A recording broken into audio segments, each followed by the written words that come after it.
Hey everyone, this is video 2 on dynamic stretching for the little bit more limber or the ones that are a little more active that can handle it. Definitely for the kids group of Jiu-Jitsu. Probably have a little more fun doing these exercises, even though I think there's a balance between static stretches, which is what we did before, and dynamic. I think there's a benefit of both. So if you're willing to try, I would do both videos. They're both important to stay active and keep you free of injury. It actually helps to reduce injuries and actually makes you have a better workout when you're doing your strength training. So we're going to start with some exercises, dynamic stretches, and you can follow along. I usually do a few minutes of each exercise, and hopefully you like it. So this first exercise, I know we don't have much room in our house, but we can do this exercise in our homes right now since we're stuck at home. So I'm going to do it in about a 20-foot area. You can reduce that to 10 feet and just repeat more times. This first one is called a Frankenstein. It's actually more of a hamstring stretch. There's a couple of cues that you want to pay attention to, and I'll point them out as I do it. So you want to start by standing up tall. You're going to kick your left foot up first, reaching out with your right hand, but just not rotating your upper body, similar to this. So you're kicking up straight and reaching and trying to reach your toes to your hand. Now, some of us are not going to be that flexible to be able to reach. I don't want us to compromise our spines by rounding out our spines like this. So the important part is staying up nice and tall, keeping our spine nice and straight, kicking up as far as you can, depending on your flexibility. Don't worry about how high you come. You just want to keep that leg straight. You don't want it to bend to compensate to try to come up higher. But you're going to reach towards the opposite hand and then just walk straight like this, staying up nice and tall. And then you turn around and you repeat.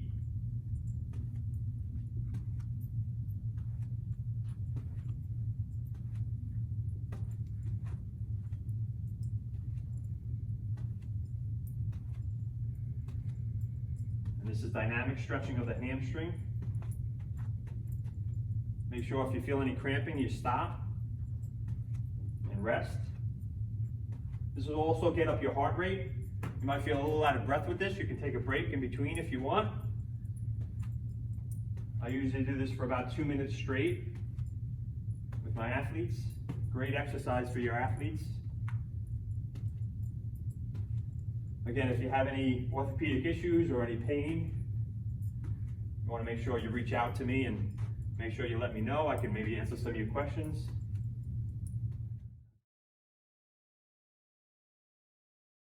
All right, this next one is called Spider-Man's. I'm going to demonstrate and then we can discuss it as we go forward as far as what to pay attention to. So just like what Spider-Man does climbing up a building, that's what we're going to kind of simulate on the floor. All right, so we're going to kind of get into a position where the left arm is forward and the right leg is forward, so similar to this. So this is how Spider-Man starts climbing up a wall, and this is what we're going to do moving forward on the floor. Then what you're going to do, as you reach forward with the right hand, the left leg comes up. And then as the left hand goes forward, the right leg comes up. The lower you stay to the ground, the more difficult to stretch. You can stay a little higher, you're just not going to get as much of a stretch out of it. And then as you get better with the exercise, you can stay down lower. Make sure you're breathing. This one will definitely raise your heart rate and make your work a little harder. Then you can stand up and then reverse it.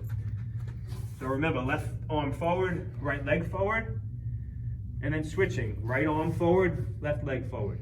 Bringing the knee on the outside of the elbow, not on the inside. You don't want to be in this position, you want it on the outside. So this is a very dynamic stretch in the respect that it stretches the hips, stretches the shoulders, the spine, the calves, stretches a lot of body parts together. So you want to make sure you're really strict with how you do this. Make sure you have enough space to move across the floor. Next exercise is called high skipping. So you want to drive the knee of one side up as far as you can as you hop with the opposite side and driving the opposite hand up with the knee. So similar to this. So as I hop and drive the left one up, I'm driving the right arm up and opposite. And you're more moving upward than forward with this exercise, especially because we don't have much distance. Many times I'll do this on the field outside, but obviously we have a shorter distance here. So just remember, you're more driving upward towards the ceiling and not forward.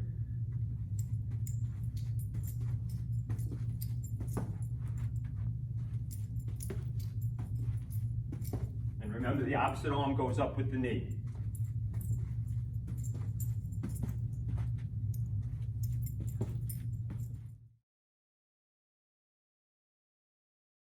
Next, we're going to do a lunge walk with rotation to get the spine and hips and full leg stretching.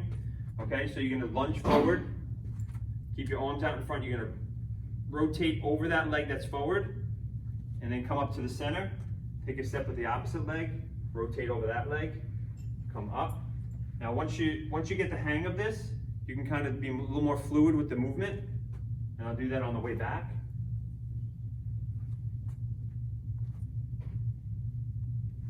Okay, which would look a little bit more like this. Rotate as you step forward. One thing I want to point out, that as you're lunging, make sure the knee doesn't tip inside the foot, because then you can create some issues with the knee if you have any knee issues. So you want to keep the knee out. So hip, knee, and foot in line, and then you're rotating over that leg, and then you're stepping forward, lunging again, rotating over that leg, and making sure that knee is staying over the toes. So you take a step and lunge towards that forward leg, keeping your hand above your head and reaching down with the right hand towards the ankle. And then you can come back up. Same thing, side lunge, keeping that backward leg straight, lunging forward with the right, riding that hand down the leg and reaching over the head.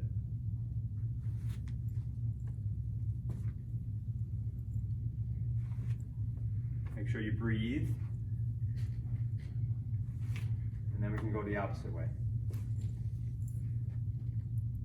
Make sure your feet stay straight.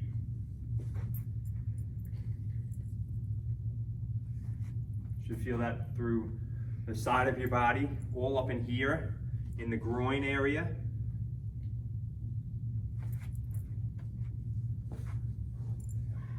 Make sure you breathe, breathe.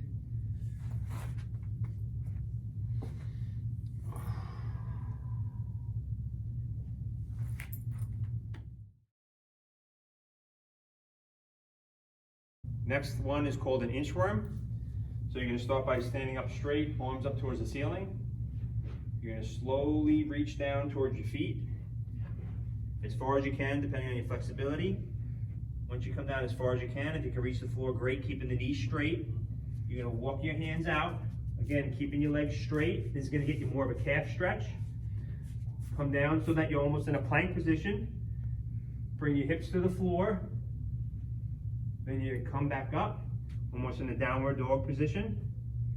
Walk your feet, keeping your knees straight. Walk your feet up towards your hands as far as you can. Different for everybody. Again, stand up straight. And this is the starting position again. So again, coming down to the floor, reaching down, walking the hands out. Plank position, up dog position, down dog position, walking your feet to your hands, legs stay as straight as possible, back up again. Down to the floor, walk out your hands, walk your feet up, start position.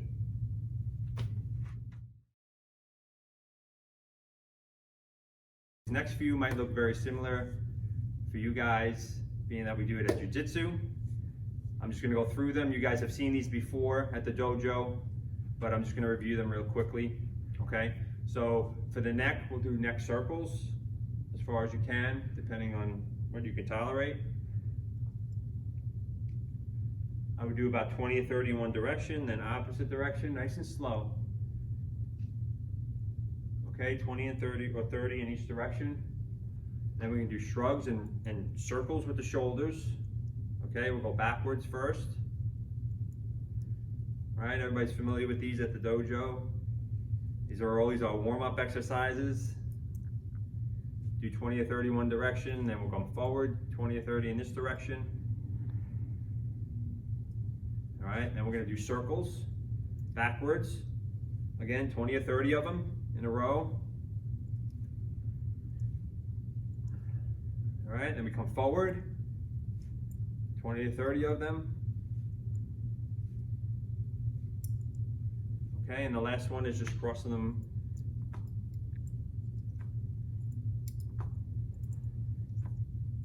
Or 30 times. Make sure you count them out. I'm not doing that many, so make sure you're doing them at home for 20 or 30 times. All right, guys, thanks for tuning in today. Hope everyone enjoyed it. Hope everyone's staying safe. Hope to see you guys again soon. Stay hard. Stay hard.